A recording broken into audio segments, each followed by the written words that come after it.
Hey everyone, this is Dawood with AutoMarketplace. So today we thought we'd do another video. There was obviously, as many of you might know, there was an announcement by the mayor and the Taxi and Limousine Commissioner, David Do, about basically, the quote is, I think, drastically reducing lockouts by Labor Day. So we just want to speak about that and speak about a few other articles. I think this is a very big topic in New York City. I think a lot of people around the Uber and Lyft drivers around the country and probably even the world are looking at what's happening in New York City and to see how the situation resolves. So let's get right into it. So for those who are new to our content, what we do is we do this video and then we embed it in our newsletter, which we then publish on Substack. We'll provide the links to this article and video in our Substack. Sorry, this article in our YouTube, in all the articles we speak about in our YouTube description. And we'll also have a table of contents. We're going to try to keep this discussion, as I know we go long, but sometimes, we're more detail oriented, but we'll try to keep this less than an hour. I'm going to try my very best. And obviously we'll do a table of contents so you can skip around. But obviously this is a very important discussion because this is people's livelihoods. They're trying to figure out, what's happening with all of this, especially NYC TLC drivers. So let's get right into it. So NYC Uber and Lyft lockouts over. Me speaks about recent developments around Uber and Lyft NYC driver lockouts. Is the recent deal between the mayor / TLC and the apps actually going to end NYC lockouts? So this is very short. There's been a lot of news and content. We've been an active publisher ourselves about Uber and Lyft restricting access to its driver app in NYC. These restrictions are often called lockouts. NYC driver lockouts have dominated the conversation in TLC driver social media groups and chats since they started in mid-May. In order to understand why lockouts are occurring, many drivers have been forced to understand what a utilization rate is, UR, and why it even exists. With the recent announcement that Mayor Adams and his TLC have reached an agreement to quote unquote drastically reduce lockouts by Labor Day, Monday, September 2nd, not too long from now, many want to celebrate but remain equally confused by what it all means because lockouts are still going on, but it is by Labor Day, will they be over? So are NYC driver lockouts over? Will they be over by Labor Day? Today, I discuss recent developments around lockouts and what it may mean for TLC market participants, whether it's drivers and obviously downstream of drivers, there's fleet companies, there's insurance. Everybody, it all stems from the situation for drivers, really. But then there's all these different industries and players who are impacted by if drivers are impacted. So now we're heading into Labor Day. What does this all mean? So let's try to quickly go over what Mayor. It was a short press release, to be frank, so we can go quickly over it. So on July 31st, Mayor Eric Adams, obviously the mayor of New York City, this was the headline, the official press release. It says, Mayor Adams secures agreement with Uber Lyft to put money back into drivers' pockets by drastically reducing lockouts. Both companies agree on plan to increase access immediately, providing much needed relief to hardworking drivers who keep NYC moving. So we're not going to read the whole press release because a lot of it is kind of more political speak about, medallion relief, important political speak, but not really immediate, directly relevant to the lockout. So New York City Mayor Eric Adams and New York City Taxi and Limousine Commission, TLC Commissioner David Do, today announced that the city has secured agreements from rideshare companies like Uber and Lyft to drastically reduce access restrictions, commonly known as lockouts, that have resulted in reduced earnings in New York City's for hire drivers since mid-May. Our Uber and Lyft drivers deliver us where we need to go, and now it's time for us to deliver them by helping them earn a decent wage, said Mayor Adams. And so our priority is to provide relief to the city's drivers as quickly as possible without having to go through a lengthy and likely contentious rulemaking process that could prolong their driver suffering. This deal is the shortest possible path towards that relief. At the same time, this is very important. That was Commissioner David Do. At the same time, we've prepared a robust rule package designed to disincentivize access restrictions, lockouts, and we are absolutely prepared to introduce that should it become necessary. So this paragraph is the main deal. Sorry, this paragraph is the main deal. And so this, and we'll get into it later in detail, more detail, but there's not that much detail to extract from it, is that under today's agreement, this is again the press release, Uber will immediately begin phasing out access restrictions for drivers using its platforms with the goal of ending them entirely by Labor Day if Lyft maintains an annual company utilization rate, the time drivers spend with a passenger, of at least 50%. A figure that is reduced when companies like Uber and Lyft onboard too many drivers. That's one way to look at it. Or if there are too many drivers available to onboard, that's another way to look at it. But as part of the agreement, both companies will also pause onboarding for new drivers, as this helps to increase utilization rates and allows more work for existing drivers. Lyft will minimize lockouts as the onboarding pause continues. So, okay. And we'll get back to this press release. Okay. Then Commissioner Do in the Black Car News, he has a column called Commissioner's Corner that is published. He actually did a mid-month corner, a mid-month update, which is unusual. So we'll provide the link to this, obviously. So we'll just read this, and I think this is like directly written by Commissioner Do, so I think it's important to read. Both companies have formally agreed, Uber and Lyft, to pause onboarding all new drivers, folks who have never driven for either platform. Onboarding too many drivers is a big part of why we got here in the first place. When too many drivers are on the apps without enough trips, the UR predictably drops as more drivers collectively get less trips. But thanks to our one-of-a-kind minimum pay rule, the apps still have to pay you for the time spent waiting for a trip. To get around it, Uber and Lyft have been booting you, the driver, off the app.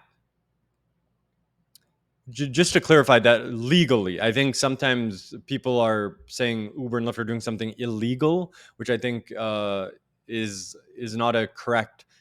They're legally doing what they're doing. I disagree with the lockouts in terms of what they mean for a lot of drivers, but it's actually legal. So I just want to make that point. It's not illegal at this point. You could argue they're financially incentivized. Anyways, over time, the onboarding pause should improve UR as well. The apps say they've paused onboarding since the beginning of the year, but they should have been doing this since at least when these rules were adopted early last year. Onboarding droves of new drivers only to turn around and lock everyone out is reckless and harmful. Is this deal a perfect solution that ends lockouts forever? No, and I'm not pretending otherwise. It was the fastest way we could provide drivers some immediate relief. Should it become necessary, we'll introduce new rules. Rulemaking can take months. The apps often challenge our pre-rules in court. So that kind of implies that even if they did come up with rules, they would be subject to litigation potentially. And new regulations can have unforeseen effects. I think we all know that. So introducing changes to our minimum pay rule without careful consideration would be irresponsible and possibly dangerous, especially to the UR component. Why is preserving the UR so important? The utilization rate. It's why we're the only city in the country that guarantees pay for the time drivers spend without a passenger. It's probably also the only reason why we're the only city. New York City is the only place where driver lockouts are occurring as well. Without the UR, driver pay could drop as much as 42%. I'm not sure how that's being calculated. That seems like a very dramatic number. Lockouts are also decreasing driver earnings. In NYC, the apps are incentivized to keep their UR high. Because if it dips too far, Uber and Lyft must pay drivers more for each trip the following year. No other city has this kind of protection for minimum pay. Most only pay drivers for the time spent on trips. That's true. Restricting access on the back end to juice up their URs, then blaming it on TLC regulations shouldn't be something the apps have to do. We'll be keeping a close eye on how they're managing the driver pools as we consider introducing future rules. So, I mean, those are fighting words from David Do, squarely laying the blame on lockouts on Uber and Lyft, and not at all taking any responsibility, and the city not taking any responsibility at all. So I just want to introduce some things.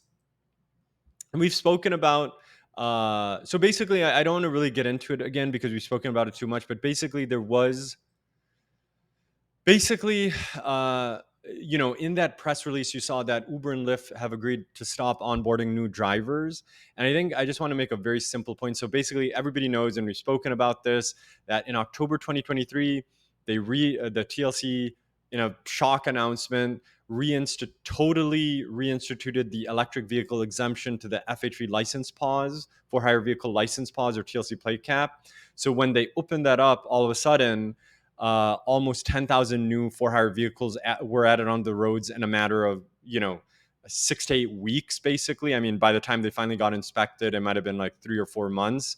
But there was a lawsuit that basically ended that application period. But even with that lawsuit, within the month time period that the EV exemption was reinstated, almost 10,000 new TLC plates for-hire vehicles were added. So why do I bring up that point again? I'm not going to reiterate why I feel that was a mistake and why others do, but I just want to make a very simple point. In May 2023, Uber had a wait list in New York City. This was documented. This is something that I personally know, that many drivers know. There was a wait list. No one could join. It says as of April 1st, 2023, they had a wait list. You couldn't join. If you had an electric vehicle or a wheelchair accessible vehicle, you could have been able to sign up, but there was still a bit of a wait list. But yes, you could still sign up with those cars, but there was a wait list. In September 2023, Lyft had a wait list. So May 2023, Uber was not onboarding new drivers. September 2023, Lyft was not onboarding new drivers. What happened after September 2023? What happened after September 2023 was the 10,000 new for-hire vehicles. I don't want to go into that all over again, but in the press release, it says it's kind of blaming Uber and Lyft for onboarding too many new drivers. They had stopped onboarding new drivers within 10,000 new TLC plates. It's just a simple point that Uber and Lyft had stopped onboarding new drivers because there's a limited amount of cars and vehicles, and they're probably looking at their utilization rate. And so they had already stopped. They had wait lists in early 2023 and September 2023. And then October, obviously, everything changed. And so when do lockouts arrive? Surprise, surprise. October, almost 10,000 new TLC plates, F4 hire vehicles get on the road. Not too long after, in mid-May, Uber lockouts arise, and in mid-June, Lyft lockouts arise. And then you have the predictable outrage and the chaos. So IDG, we've covered this. A lot of rallies, a lot of strong language. Commissioner Do was there as well. But again, I guess my point, and again, is that I guess these two paragraphs summarize it well. Is that we're glad to see TLC Chair Do finally clearly communicating an opinion on driver lockouts, given he's the leader of the regulator. This is what drivers want to hear and see. That being said, the TLC continues to not take responsibility for its role in the rise of driver lockouts, allowing the release of 10,000 plus FHV licenses in 2023. So there was about a little like 9,700 from the October release before the lawsuit, and then an SHL pilot in May, I believe, and then also another 1,000 in March, April, when they released 1,000 EV TLC plates. So a lot of for-hire vehicles got released, and they'll use this example like, "Well, we're still below pre-COVID levels," but there's just so much to be said about that. That during pre-COVID, there was actually 121,000 plates, and actually went down to 114,000 plates pre-COVID, because there were, even at that time, the trend was downwards because there was too many TLC plates and too many drivers chasing an unlimited amount of trips.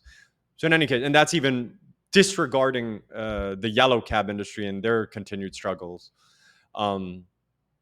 So allowing the release of 10,000 plus TLC plates, FHV license in 2023 alone, has oversaturated the market, and David Do was in a leadership position. In fact, was it not for the New York Taxi Workers Alliance legal action, more than 10,000 new plates would likely have been released. And I just want to make this point because I don't want to demonize anybody, to be fair. Like, you know, people are human, they make mistakes. I think we just have to take ownership of the mistakes, and this is a big mistake. I mean, people's livelihoods are impacted by these mistakes.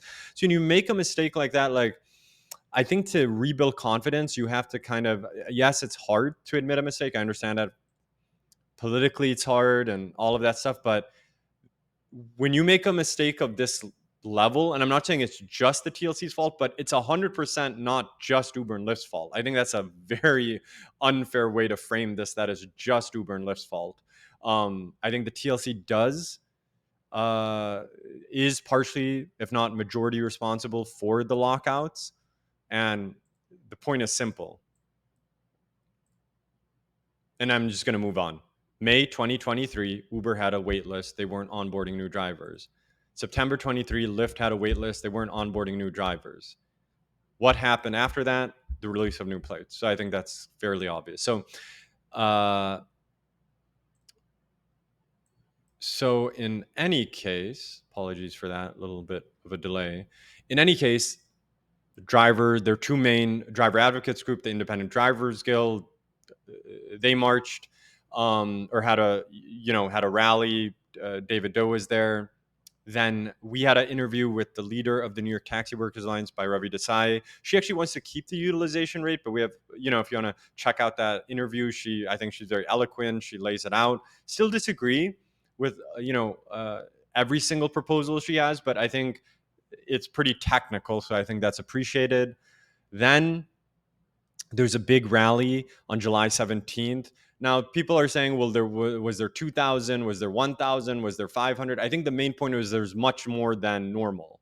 And, I mean, this is documented. The pictures, people we know were there. There was a lot of people there. There were some local politicians. A lot of people showed up. This was very specifically to stop lockouts. And also there's a yellow cab angle to it that we've written about too, where we still perceive, to be frank, and it's not really to discuss at length in here, is that Uber and Lyft now, I think it was quoted by one of Uber's executives that nearly 10% of yellow cab trips are being originated by Uber. And when Uber dispatches to yellow cabs, they're not subject to the same rules, and that's for good reason as well. You can argue that yellow cab trips are forced to do street hails, so therefore it's kind of unfair to subject them to utilization. So there's that. So I think this is where we're going to spend the majority of this video on, is these kind of three articles. So on July 6th, we wrote an article, was fairly engaged. TLC can end NYC Uber and Lyft driver lockouts. This is obviously before the press release. And so what we were referencing was Massachusetts had recently passed driver pay protection, as TLC Chair David Do said in his article. New York City is unique in that we have a utilization rate that's layered onto a minimum pay formula. So there can be, and the simple way to think about that, excuse me, the simple way to think about that is basically a utilization rate is saying that if you're just logged onto the app, like, you should be compensated for just being logged on. Just to be very simple about this, why I think that's kind of a weird concept is, let's say someone's logged onto the app and they just reject every single ping they get. Technically, if we're going by the definition of how UR works, Uber would still need to pay that driver for being logged into the app. Think about how ridiculous that is. I have to feel a little bit of sympathy for Uber and Lyft. If a TLC driver is logged onto the Uber and Lyft app, and then they let's say they reject the first 3 trips for 30 minutes, they're sitting idle, but they could have accepted a trip. Uber and Lyft have to compensate them during that time. That doesn't make any sense, honestly. Tell me if you disagree, but that's a perfect, very simple way to kind of highlight the ridiculousness of this UR concept, in my opinion. Again, this is my opinion. So anyways, Massachusetts passed a minimum driver pay. had a settlement basically related to back pay like New York State did, and has set a minimum pay equivalent, but no utilization rate. New York City remains the only one that uses a utilization rate in the minimum pay formula, and that includes New York State doesn't even use it. It's just a New York City thing. So I just want to read the back half of this article. So NYC is unique. That is why UR is not needed. Again, this is our opinion. NYC's for hire transportation industry is very different from other American cities, i.e., congestion considerations, insurance requirements, history of the taxi medallion system, and other population centers in New York State. NYC's for hire transport market is also uniquely lucrative with a total spend in the billions. We generally agree the mayor, TLC, and city council should have direct oversight of the city's for hire transportation marketplace. So just to be clear, we're not saying like abolish the TLC or anything like that. We're saying the TLC made a mistake or the city made a mistake, but we're not we definitely believe that those organizations should control and regulate this for hire transportation industry. We just want to be clear about that. For example, the amount of money a driver needs to earn in NYC to make a living wage is going to be much different than what a often non-commercially licensed quote unquote rideshare driver needs to make in LA, Seattle, Minneapolis, Chicago, Houston, Boston, Miami, other places in New York State like Albany, Syracuse, Rochester, or Buffalo. So, in New York City, the unique thing, as many of you know in the TLC industry, is that to do Uber X, basically, you still need to be commercially licensed. Basically, in most other markets, you only need a commercial driver's license to do like the black or luxury service. But New York City is very unique in that you need to be commercially licensed to even do Uber X here, or Lyft equivalent. Lyft. It's not called Lyft X, but Lyft's regular service. For the record, as with many things, NYC is often a leader in setting regulations that the rest of the country, including New York State, then follows.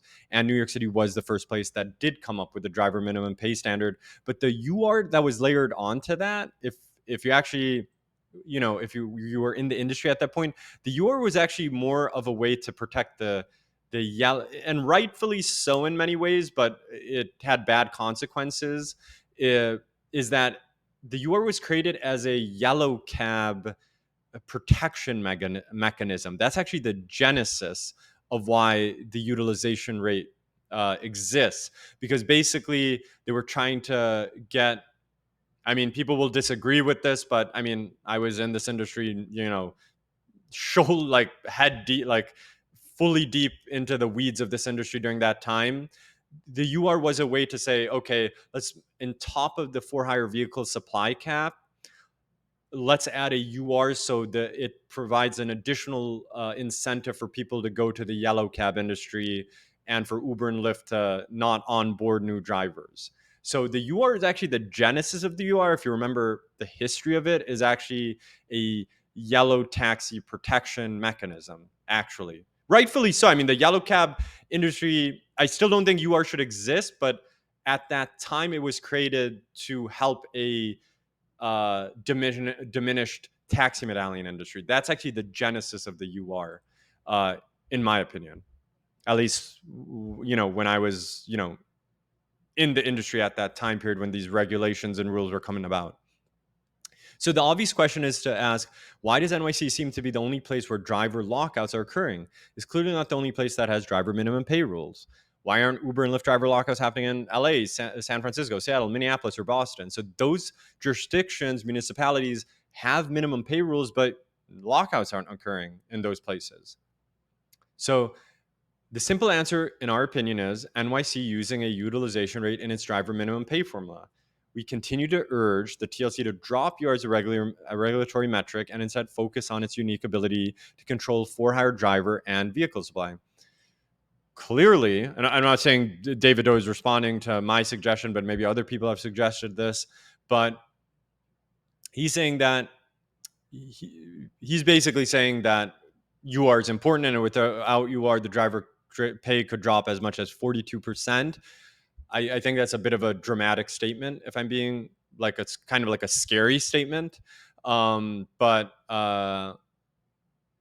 it doesn't seem like the TLC is interested to drop the UR at all. So we also will go into another article where we say, okay, if you keep the UR, you can do another thing, and we'll explain that. So here we say NYC TLC can control FH for hire vehicle and driver supply. Let's start with why the NYC taxi medallion still has value, and when almost every other city's taxi medallion is essentially worthless now. Does anyone want to buy a Boston tax medallion, Chicago, San Francisco? The NYC tax medallion has survived, and we believe will recover because the city capped the number of for-hire vehicles, excluding wheelchair-accessible vehicles, in the summer of 2018, and basically stuck with the TLC plate cap until 2023. And then, we won't go into all the details on this article, but I think the main point here, and we've already made it, so not to, again, we don't want to keep on saying the same thing, but we think that by allowing all those cars, the market got oversaturated.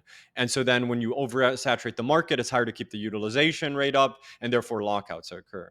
And so, but Uber also wasn't, the interesting thing at the time is that when they released those plates, Uber and Lyft actually were in support of it, because for them, it actually, when you have more drivers and vehicles to access, because when you have 10,000 plus more vehicles for hire vehicles to access, it actually gives you more power, because then you're not as afraid to unjustly deactivate someone or have drivers compete with each other. But when there's a limited number of drivers and vehicles, like the supply actually has more power. It's like, it is exactly the genesis of the tax medallion system. Now, just to very quickly address that, the first thing someone will say, well, it also gives leasing companies supply power and everything like that. That's absolutely correct. But you can also address that, as they did with the tax medallion system, with basically lease caps and things like that.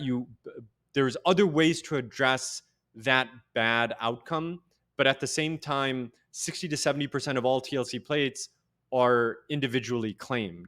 So you also have to layer that onto it. But there are other ways to address other bad things related to a supply cap. But something that's even worse is when there's, infinity cars competing for a limited number of trips. That's, I think, a worse outcome, because everybody suffers. Okay. So let's get into like the data. I think it's very important to like go over data, utilization rate, and all of that stuff. But this can all be very technical, but sometimes it's important to understand. Let's just go over the bullet points here. So industry-wide UR, everybody knows that 53% metric is a key metric. UR is how busy a driver is kept while logged into the Uber Lyft app in NYC. So Uber started locking out drivers, as you went over, in mid-May to legally game the intention of TLC's UR-based driver minimum pay protection. So nothing, Uber and Lyft are not doing. I think it's kind of reckless and dangerous if we're using those words for TLC and the mayor to imply that Uber and Lyft are doing something like illegal. They're legally abiding by rules. Now, if you create new rules and regulations, then obviously Uber have to abide by those new rules and regulations. But lockouts are legal. I know you don't want to hear that, but lockouts are legal. And so the TLC should not imply that Uber and Lyft are doing something illegal. I think that's very dangerous and disingenuous. So the TLC data now shows UR. So something happened really real weird with the UR metric. So we reported on this. And so TLC updated their fact book, and they released some incredible data that went back to 2020, like the UR data that was never there before, but they forgot to update this was the May stats were the same as April. So we had highlighted that however, it appears the TLC has not updated its year-to-date utilization rates. And so, but they gave this incredible data. Why I want to ignore this is because in the new updates, which we'll get into the next article, when they corrected their mistake, this data disappeared. So I don't know if this data is legitimate or not. So that's why I don't want to talk about it too much, because it's confusing, honestly. But I do want to reference one thing here, which is kind of making the point on UR in a very simplistic manner. So NYC trip demand. So think about it this way. In May 2023, There were 19.85 million total Uber and Lyft NYC trips, and the industry UR utilization was 57.5% in May 2023. So in May 2024, 1 year later, there's actually more trips. There were 20.7 million Uber and Lyft NYC trips, or 4.2% more trips, but the industry-wide utilization was 54.4%. So if there were, think about it this way, if you cap the same number of TLC drivers and or vehicles as they were in May 2023, and then you add 4.2% more trips, the UR is, I mean, tell me if I'm not thinking about this right, it would have gone higher than 57.5% if you kept the same number of, for-hire vehicle licenses. It could have gone down because yellow cab could have taken market share, but basically it wouldn't have gone down like this. If you add 10,000 plus more for-hire vehicle licenses, and now we have over 180,000 drivers as well, the UR actually went down by a lot. And so then we also say in May 2023, there were 3.51 million yellow cab trips, and there were, and then 1 year later, there were 3.72 million yellow cab trips, or 6% more trips than May 2023. So yes, that could have explained why UR went down, but I mean, I think we're making an obvious point here that by adding all those for-hire vehicle licenses in a way that wasn't well thought out, the UR, I mean, you have more trips, but the UR is dropping. That's, clear as day that something went wrong, and with adding you could basically deduce that adding that many for-hire vehicle licenses impacted UR. I don't understand how you can't deduce that logically. I'm not saying it's 100% at fault, but it's not 0% at fault. So let's move on to the last two things. So Uber NYC lockouts working. Very people. This title got some people, not upset, but like, what? Like, the lockouts are working. TLC needs to prevent monopoly enabled by regulatory capture. So what in the world are we writing about here? So industry-wide UR is edging closer to 53% regulatory floor, but Lyft losing market share and drivers losing flexibility. TLC must either drop or adjust UR-based pay formula to prevent Uber NYC monopoly. So now we're just saying, okay, if you want to keep the UR, we're coming up with an idea now where you keep UR, but we want something tweaked, and we'll explain why we're asking for that. So here are the bullet points. TLC has updated year-to-date utilization rate UR figures in its fact book to reflect May 2024 data, but remove pre-April. So that's what we're saying, that because they had the data and then they removed it, so I don't want to reference that data. So Uber NYC lockout started in mid-May and appear to be working at increasing industry-wide utilization. So the reason Uber's locking out drivers is to increase UR. I think everybody's aligned with that.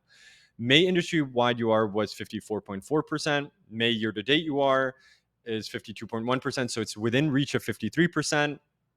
But that 53% UR is actually done on a calendar year figure. So you can dip below 53% and not, as long as from the January to December industry-wide figure is above 53%, you're not penalized for the next year. Lyft is beginning to lose market share versus Uber. AutoMarketplace, we believe TLC's UR-based pay formula is at fault and must be dropped or adjusted as soon as possible. Driver earnings must be protected, but allowing for a competitive marketplace and ensuring drivers have flexibility must also be prioritized. So in our last article, we wrote about the UR figures being incorrect. TLC updated them. It was an honest mistake. So there are two notable observations from updated TLC data that were not mentioned in our last article. Industry-wide year-to-date UR has now passed 52%. So remember, the industry-wide UR figure used in the TLC's pay formula is a calendar year number, January to December. So there might be some months, January, August, that can drag UR lower, but are offset by other busier months like May, June, September. Increased industry-wide UR is likely at least partially explained by Uber lockouts that began in mid-May. So in the month of May, the UR ticked up. So it ticked up. You could see Uber's was, I I guess 56.3% on a monthly basis, but their year to date went to 53.7. So they started the lockouts in mid-May. So yes, May is a busier month, but the lockouts also probably undoubtedly helped their UR go higher because, if a driver is locked out, when they're locked out, it's not registering them as being online. So that helped them. And then, so the point that I'm making is that June is a busier month, but also Uber's lockout was in full swing in June, and Lyft also started locking out. So when June data comes out, I bet the UR is even going to be higher, which is explained by trips being increased, but also explained by the lockouts. The second point is Lyft's market share versus Uber's is decreasing and now sits at 25.6%. May year-to-date data shows Lyft's market share of NYC high-volume trips decreasing to 25.6%. For context, when the TLC began publishing UR data, Lyft had a 28% market share. So Lyft was always closer to it was mostly like a 70-30 market. But now we're getting more into 75-25. That might not sound like a lot, but that's a lot of trips if you contextualize, there's hundreds of thousand trips up for grab. So let's say there's, I don't know, 800,000 trips up for grab. So, 1% is 8,000 trips, let's say, so if you lose, 8,000 trips per se, a day, I should say. So it's significant if you lose 1% market share. In other words, Uber is becoming more dominant. We think TLC's UR-based formula is creating a regulatory capture dynamic that Uber is benefiting from. Also of note, Uber executive Josh Gold recently revealed to City and State that 10%, which is a very well-known publication that covers politics, that 10% of yellow cab trips now originate via the Uber app. That's brand new news. As we've mentioned, yellow cab e-hails are not subject to utilization rules. This is a loophole that uniquely benefits Uber, in our opinion, and negatively impacts non-taxi medallion NYC for hire vehicles. And so that's the quote. And we wanted to thank Carolyn, who's been on a lot of podcasts, for flagging this to us. It was actually on this day that was revealed. So thank you to her. So let me briefly explain that. So basically, when Uber dispatches to yellow cabs, they are not subject to UR. Now, some people will say, well, why should they be subject to UR? Because if a yellow cab sees a street hail, they need to take that. So to subject them to a UR, that means they couldn't cancel like Uber trips. So I guess fair point. I take on that point. But obviously, if Uber can dispatch to yellow cabs and not be subject to driver minimum pay rules and UR, I guess they're subjected to taxi meter in a way, but they're not subject to UR. So I think that's kind of weird. Obviously, they're going to try to dispatch more yellow cabs. Obviously, good for the yellow cab industry in many ways. But Uber gets more control of the market too, as well, by the way. And technically speaking, in our conversation with Bhairavi, I guess in our comment in an article as well, although Uber is dispatching, I guess so from the passenger side, when Uber dispatches a yellow cab trip, technically it's curb and arrow. That's being registered as who's dispatching into the driver. So that's just like a quirky way. So, anyways, let's explain. Without repeating what we already stated in our last article, Uber began locking out or restricting access to NYC TLC licensed drivers in mid-May, with Lyft following in mid-June. While May is a generally busier month and UR was expected to increase, Uber lockouts undoubtedly helped bump up the figure. Year-to-date industry UR is now only 0.9% off the 53% TLC regulatory floor, which is based on a January to December calendar year figure. Given that 1, June is usually a busy month for overall trips, 2, Uber lockouts were in full swing in June, and 3, Lyft also began lockouts in June, year-to-date industry-wide UR might come close to breaking 53% in the next Factbook update. Let's see. In terms of Lyft losing market share versus Uber, we'll frame why we think it's happening as follows. When NYC drivers are subject to lockouts because, do not reverse cause and effect, Uber and Lyft are financially incentivized to legally comply with TLC's UR-based minimum pay formula, it appears drivers could be choosing one app over the other out of fear that they will lose access to their main app. This actually was happening, by the way, a little bit. We only got to see it a little bit during that pre-pandemic lockout, or it was called like planner at that time, i.e. NYC TLC licensed drivers going to focus more on Uber trips to make sure they don't lose access to Uber, which might cause them to lose Lyft access or priority. We are flagging this again to make drivers in TLC aware of the potential consequences of allowing Uber to be measured on a standalone UR basis, what Uber is lobbying for. We wrote about this a few months ago. So this is such an important point to reiterate because the press release referenced something. And so the press release referenced that in today's agreement, in Mayor Adams' press release that we went over, it says basically, so we're saying standalone UR is bad. And we've made this point before. It says, if Lyft maintains a annual company utilization rate of at least 50%, so that, that smells like a standalone UR. So we wrote about this a few months ago.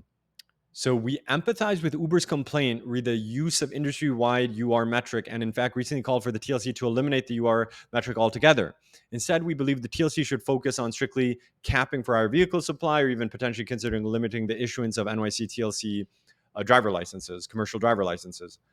Our warning, to NYC TLC drivers, is if Uber is judged on a standalone UR basis, two things will likely happen, our opinion. Uber kills Lyft.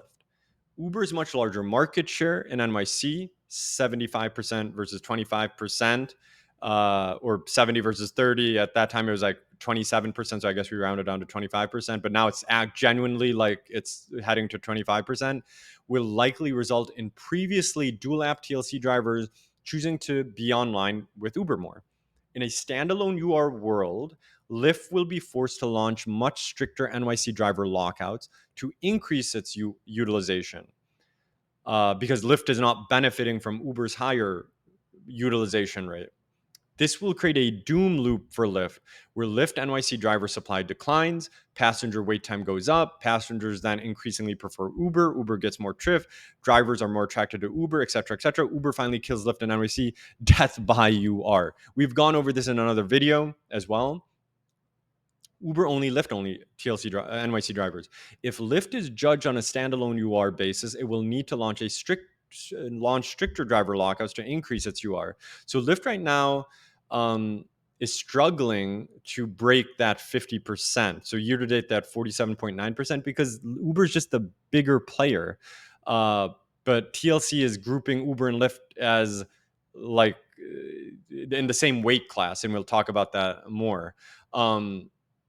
It's almost like basically having a heavyweight boxer go against like a welter, like not a welter, like a featherweight or a lightweight boxer. So, but they've created a regulatory regime where Uber and Lyft are classified in the same category, although Uber is a much, much larger player. So if Lyft is judged on a standalone UR basis, it will need to launch stricter driver lockouts to increase its UR. This also might cause Lyft to send more trips to a smaller subgroup of Lyft-only drivers who will basically only work for Lyft, earn more, and will be incentivized to abandon Uber. Again, given Uber's much larger share, Uber again will likely comes out ahead and increases their relative NYC trip market share. What's literally happening? Their relative trip. This used to be like 70. This used to be like 72 and 28 or 73, 27. But now it's. I mean, Lyft. I've never seen, at least with the factoid existing, Lyft having a 25% handle. So that's not a good sign. This is kind of playing out, is my point. We spoke to this in this video. Again, links provided. So here's our suggestion. Now, we have been arguing that the UR needs to be dropped altogether, but we're going to be constructive, because if you want to keep the UR, if the TLC really believes the UR needs to be kept, we've also come up with another suggestion. So, number one, The TLC should keep minimum per mile and per minute rates adjusted for real inflation and not use UR in its driver pay calculation. So instead, the TLC should focus more on its unique ability, could control for higher vehicle licenses, TLC plates.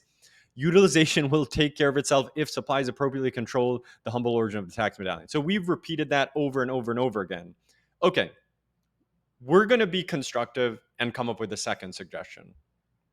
If the TLC does want to keep the UR base pay formula, the regulator should increase the high volume for higher services, like base threshold to 100,000 trips per day.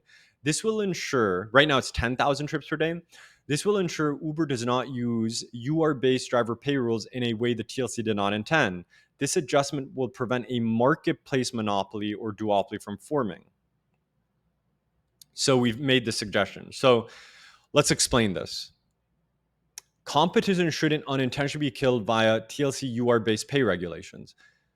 So on point two above, we'll refine why we're suggesting the TLC increase the daily trip threshold from 10,000 to 100,000 trips per day for business to be considered a high volume service or base. If total HV, high volume, or Uber and Lyft trip volume is 20 million, this is real numbers, by the way, is close to 20 million NYC trips per month, that would mean the following. 20 million trips per month over about 30 days is this is a crazy stat, 665,000 Uber and Lyft NYC trips per day. So if Lyft has about a 25% market share, that means Lyft has about 165,000 trips per day. If Uber has about a 75% market share, that means Uber almost has 500,000 NYC trips per day. That's huge. This is real figures. The rest of the market, including yellow cabs, represents 20% of trips. And by the way, Uber also has a chunk of that now, but that's it. So Uber and Lyft is about 80% of all NYC trips. So right now, any NYC base or dispatching entity is subject to TLC's UR-based driver minimum pay rules when it breaches 10,000 trips per day or a mere 1.5% or 2% total market share.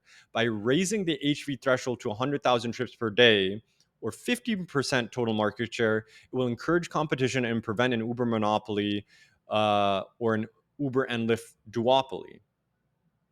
And so then Bloomberg reported that this is all before the press release. And so we also say, we're going to get back to explaining what we mean by that. So we also know the regulator's intentions are generally noble. NYC TLC Chair David Do is a generally nice person, but one who's learning on the job and is costing working New Yorkers their livelihoods. It's important to get rules and regulations right. Unfortunately, his TLC continues to be outsmarted by Uber, a very intelligent and sophisticated operator that knows how to win. We want to see a successful NYC for our regulator and marketplace where drivers earn a respectable wage, have more options to choose from, can work when and where they want, and a place where new businesses can arise. There is a place for Uber in this marketplace, a very important one that they have earned by outcompeting others. However, Uber should not be allowed to gain a monopoly grip on NYC's for hire transportation market. The city and TLC must promote a regulatory environment that allows new entrants to effectively compete. Uber can still beat back new competition, but not via regulatory capture. Regulatory capture basically means that, like, when you use regulations to basically solidify your competitive positioning in a market. So a good example would be there's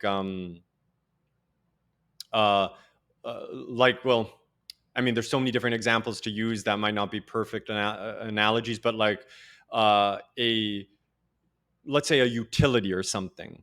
So let's say there's or rent controls might be a good example. So let's say there's rent controls on New York City apartments, and let's say one or two or three landlords own a huge chunk, and because of the scale, they might make like a 5% margin. It's like a very low margin business, but because they have huge scale, they basically have a embedded monopoly, but the monopoly will not be allowed to earn like more than a 10 or 20% margin, if that makes sense. Same thing with like Con Edison. Like if Con Edison was making 50% margins, because a lot of people are forced to use Con Edison, they're not gonna, the politicians would step in and say, okay, there needs to be price controls because a market player that has a monopoly or duopoly position because of regulations shouldn't be able to make 50% margins. So we write, time is running out to prevent an Uber monopoly. The TLC must act sooner rather than later. Okay, so let's explain what we mean by that. Like, what do you mean that, okay, so let's first set out the minimum pay formula with the utilization rate requirement only applies to bases like companies that dispatch more than 10,000 trips per day. So people know like Dial 7 and Carmel, they are not subject to the minimum pay formula or the UR at all because they're not dispatching more than 10,000 trips per day. However, if a base dispatches 10,000 trips per day, that's only 1.5. If we just went over the numbers. If a base dispatches 10,000 trips per day, that's like a 1.5% or 2% total market share. So our point is that raise that to 100,000. So let's say Uber crushes Lyft down from 165,000 to 100,000 because Uber is basically this UR thing is like a self-fulfilling prophecy where if it's maintained as is, that Uber will use it to its advantage to keep on. Like, for example, let's say for a month, Uber lowers the prices to basically be like 20% cheaper than Lyft. They can crush Lyft, take more share, and just, do you see what I'm saying? Like, I think you're getting the point. I don't want to spell it out. I don't want to overdo it. However, if you set that 10,000 threshold to like 100,000, which is basically 15% market share. If Lyft ever gets knocked down to like 15%, at least they have a fighting chance because then they don't have to abide by the driver minimum pay rates. And by the way, you might be saying, well, then they're going to give bad wages. Well, then it becomes fair game. If Uber's just simply paying more, then Lyft deserves to lose market share. I mean, we can't oversolve for this. But if Lyft can't compete because it's just like like its market share is going to be crumble, like it's going to like melt down to 2.5%, and then it can fight back against Uber. That's like crazy to me. So at least Lyft shouldn't be killed by the utilization rate. If Lyft can't pay drivers as much as Uber and they lose share, that's fair game. But by adding the utilization rate, you create this bad incentive. I hope I explained that right. Just leave a comment in the description. Leave any comments or descriptions below in the Substack or in the YouTube. But basically, my point is that if you're basically saying, okay, Uber, you're considered a competitor to Uber if you have a 2% market share. That's crazy to me. Like, it's like that Olympic analogy. So I think that perfectly leads into the last article, and this is where we'll conclude this video. I know it's run a little long. I probably went over an hour, maybe I didn't, but this is where we'll conclude this video. Again, this is just so consequential to this industry for drivers to understand these details, drivers to understand these points. Are we saying our opinions are right or wrong? I think for those who follow us, I think we're very open-minded, but we just think people need to game all of this out. So we wrote an article called King Uber. TLC blinks to reduce lockouts. This is after their announcement, as Lyft set to lose market share. Mayor and TLC's deal to reduce to quote unquote reduce driver lockouts is a win for Uber. We predict Lyft will lose NYC market share and an Uber monopoly will form. It's time for drivers to think like investors. So we'll get into that as well. So here are the bullet points. Mayor's press release announcing plan to drastically reduce NYC driver lockouts is a win for Uber and will likely result in Lyft losing market share. Uber is clearly the most powerful organization in NYC's for-hire transportation industry. The TLC drivers, fleet, and competition are increasingly subject to its monopoly power. Driver advocates at New York Taxi Workers Alliance are furious about the city deal they label as a corporate giveaway. So that deal we went over earlier, NYTWA is not happy. Oh, I misspelled that. Are not happy. They're calling it a corporate giveaway. While advocates at the Independent Drivers Guild IDG appear to be supportive, but that's kind of surprising, but let's see how that develops. For example, if Uber still locks out drivers in September, I bet that support disappears. So then these are two other bullet points. So moonshot idea. we believe if enough drivers become, we're not going to spend too much time on these 2 bullet points for this article, but we just want to plant the seed. So we believe if enough drivers, and none of this is financial advice, and I just want to make that very clear, none of this is financial advice, and it's just our opinion, and you should do your own work and form your own investment decisions, and do not rely on us for financial advice, because we're not we don't have the licenses to give financial advice. We believe if enough drivers become shareholders in Uber and Lyft and require enough NYC tax medallions and TLC plates, they can gain true negotiating leverage, hedge against the rise of autonomous vehicles, and earn an investment return. AutoMarketplace Plus will begin educational series explaining Uber and Lyft's business model and financials, SEC filings. Plus will also begin series on NYC tax medallion and FHV license TLC plate valuation. So I know we're like, what's happening? I think we're just planting the seed. We're going to have a lot more content related to this, but I think the first half of this article is more relevant to kind of the rest of this video. So if you read at that time, it was yesterday's, July 31st's press release about Mayor Eric Adams and TLC Chair David Do's plan to drastically reduce NYC TLC licensed driver lockouts, or a driver's ability to access Uber and or Lyft apps when and where they want, one paragraph summarizes the deal. This is the press release. Under today's agreement, Uber will immediately begin phasing out access restrictions for drivers using its platform, with the goal of ending them entirely by Labor Day if Lyft maintains an annual company utilization rate, the time drivers spend with a passenger, of at least 50%. A figure that is reduced when companies like Uber and Lyft onboard too many drivers.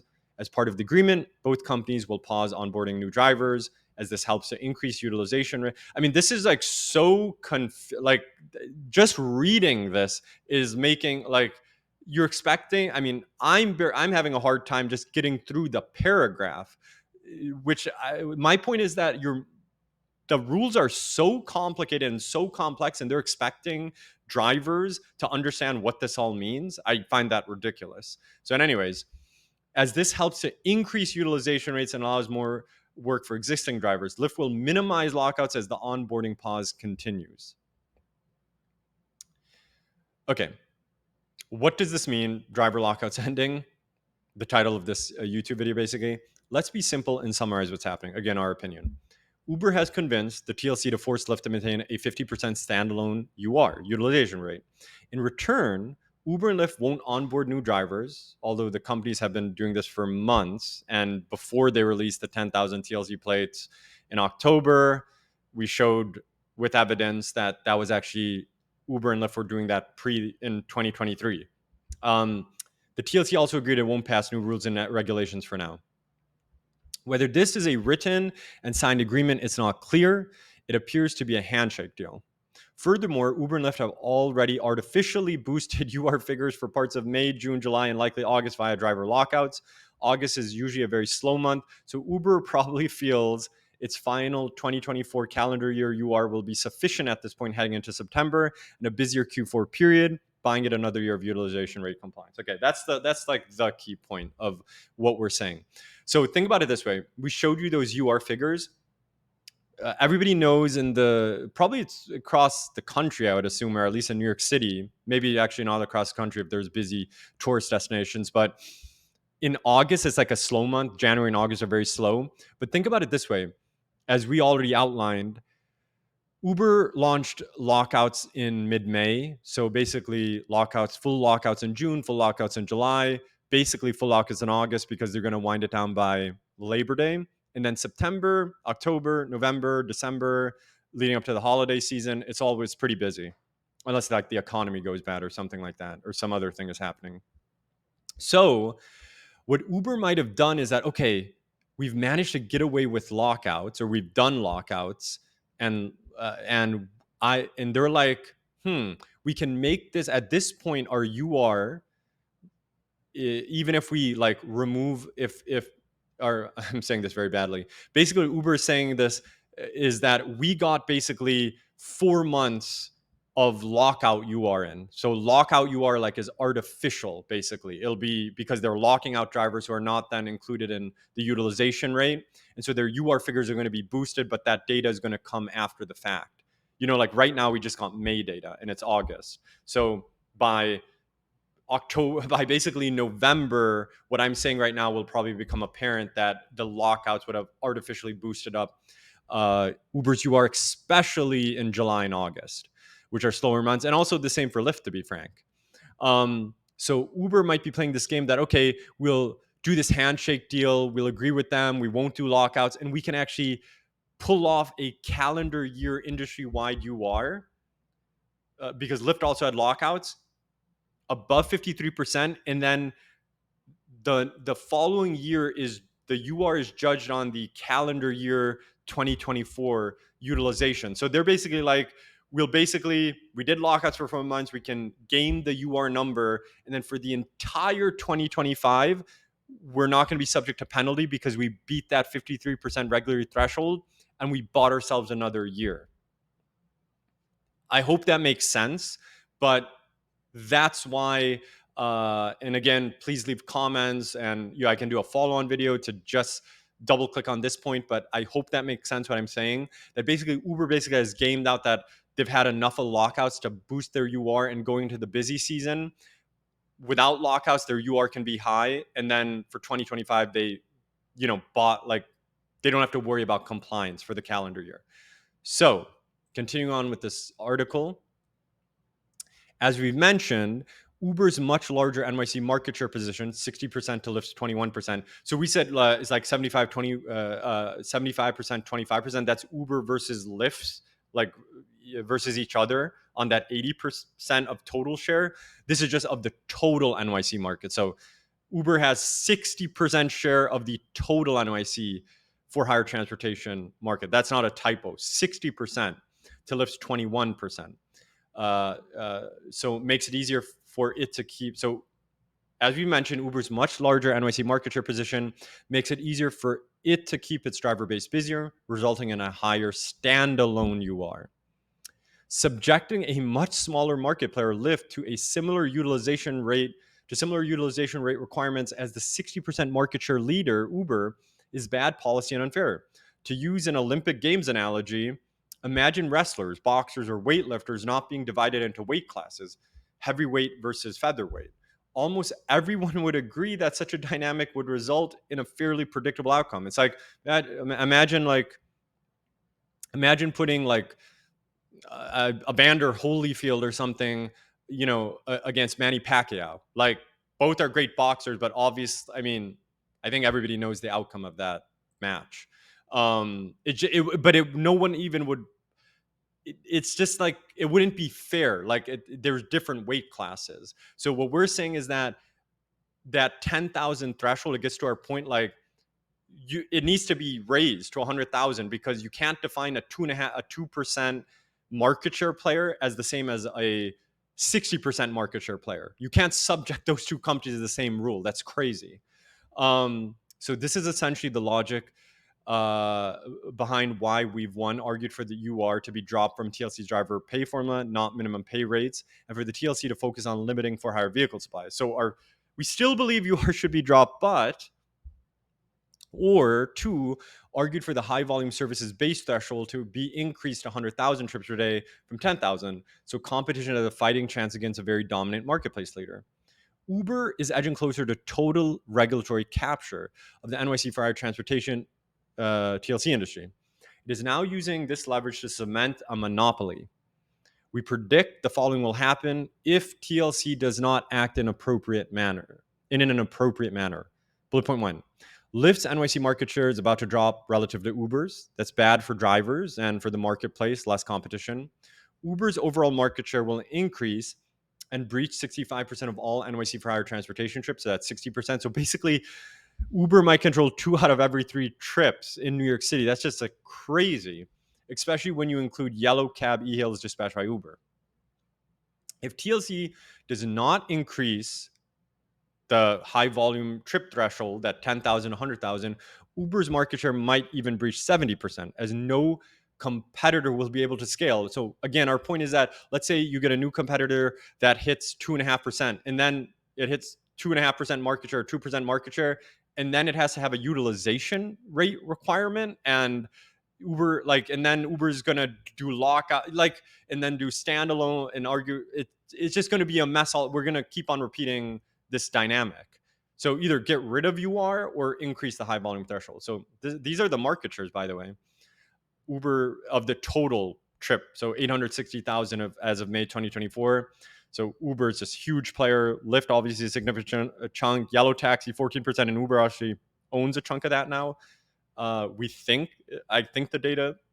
I don't know if that like Uber's is extracted, but I believe it's not because Curb and Air are dispatching. So Uber, I think, owns a chunk of that 14%. Not a lot, to be fair, right now. But Uber is hugely dominant. So we asked ChatGPT when a company would be considered to have a monopoly position. We paste the text of the response below. The exact market share that would be considered a monopoly can vary, but generally speaking, and you can read this, but basically, I think everybody agrees that if a player has, if in an industry, if someone has a 50 to let's say a 60 or 70% plus market share, like that starts becoming monopolistic. So, and there was a recent ruling on Google. I don't know all the details, but their search position, I think it relates to them paying Apple to be the default search browser. That might have been ruled, or it's obviously going through an appeals process, but one judge at least said that that might have been a monopolistic practice. So 50 to 70%. A company with a market share in this range may be, this from ChatGPT, may be considered to have significant market power and could be scrutinized for monopolistic behavior, especially if there are high barriers to entry for other competitors. So that high barrier is this HV, the utilization rate, and this HV threshold being at 10,000 trips. So, okay. Kind of sounds like Uber has gained or is gaining, by literal dictionary and regulatory definition, a monopoly market position in the NYC for our transportation industry. Its ownership and management is also not very decentralized. At least with the tax medallion system, we're not saying the medallion system didn't have faults, but there were thousands of individual drivers who own medallions, essentially a piece of the NYC taxi franchise.